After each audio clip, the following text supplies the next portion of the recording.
大家好，我係 Danny 甄子東我咧歡迎大家嚟到我呢個頻道。今日係第一日開播，咁樣咧我咧就係喺波特蘭咧工作咗好多年噶啦，20幾年，一直喺度提供呢個華人社區嘅服務，咁樣亦都了解好多個家庭咧，佢哋咧就好中意計劃佢哋嗰個退休計劃啊，佢哋嗰啲子女計劃啊、保險啊。等等但係好少人咧就諗過咧就計劃佢人生最後嗰一程。咁所以咧今日咧我特別係咧就係同大家分享咧乜嘢叫做呢個funeral pre-planning，即係嗰個係呢個身後嗰個預先安排嗰個計劃。咁樣咧簡單嚟講咧，即係一個人咧仲係喺健康嘅時候咧。咁咧就提前安排咧，佢嗰啲點樣去揾啲福地啊？點樣係安排佢身後事啊？就呢啲咁嘅殯儀嘅服務相關嘅事情咧，咁好多人咧就覺得呢個題目咧係咪我哋講緊係咪一個死亡嘅事？其實唔係，其實咧呢個真正嘅意義咧就係為家人做好準備嚇，而唔使家人咧為自己去擔心，係嘛？咁當親人離開我哋嘅時候咧，咁我哋一般都係非常之悲傷嘅。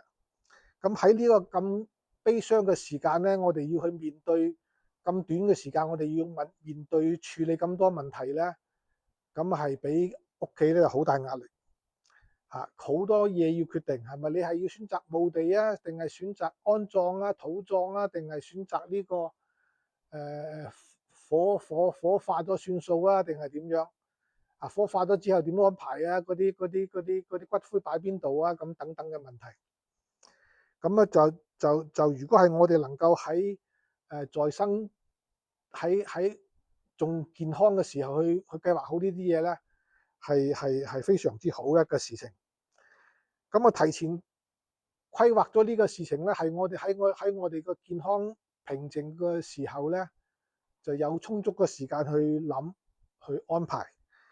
咁就減少咗咧，就將來咧就俾家庭咧減少一啲壓力亦都咧就以俾家庭多一份嘅安心。咁另外咧就係咧，就除咗佢點樣安排佢個身後事之外咧，除咗喺感情上嘅悲哀之外咧，佢減輕咗壓力咧。另外財務上咧，如果我哋能夠事先計劃好咧，咁佢亦都會係即係有好嘅安排啦。即係我哋可以分期付款啊，或者係我哋如果係財務健康嘅，我哋就一次過俾咧，就更加即係冇呢個將來嗰個擔憂啦，係咪啊？咁呢啲好多嘢都可以事先作出安排，同埋你嘅心想紀念嘅方式，你想點樣家人啊，同埋你啲朋友紀念你，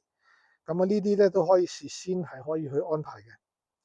咁特別係對我哋第一代嘅移民嚟講咧，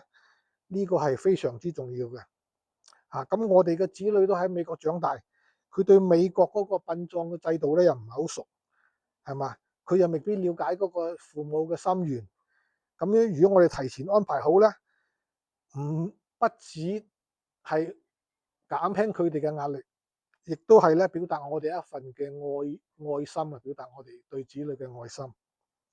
咁我一直相信咧，呢個 pre-planning 提早安排咧，係唔係準備為我哋自己嘅離開，而係把最後一份嘅關愛咧，係留俾我哋嘅家人。咁未來呢個頻道咧，我唔單止咧就係分享咗喺美國我哋嘅生活，亦都咧係我哋分享我哋美國嘅生活啦，同埋我哋嘅家庭啦，同埋我哋嘅計劃啦，同埋喺美國嘅咩生意啦等等啦，係咪？我哋亦都會繼續分享呢個嘅墓地啊、福地啊，點樣去揾福地啊等等啦，係咪？咁將來亦都可能牽涉一啲風水嘅嘢，我都可以喺呢度講下嘅。咁亦都因為將來譬如你家庭成員係父母係退伍軍人咁，佢都有好多福利嘅。我哋喺呢方面，我哋都會去慢慢去介紹。咁呢啲嘅資料咧，就係好多都係同每一個家庭咧係息息相關嘅。咁我希望呢個頻道咧就係將來為呢個波特蘭同埋呢個溫哥華，即係華盛頓嗰個溫哥華咧，小溫哥華咧，就係建立一個華人咧就係值得信賴一個頻道。咁咧希望大家咧今日收看咗呢個頻道之後咧，就如果覺得你係有幫助嘅咧，就希望咧就你能夠訂閱啦，同埋呢個同親友、親朋戚友分享一下。咁我哋下一集再見。Thank you，拜拜。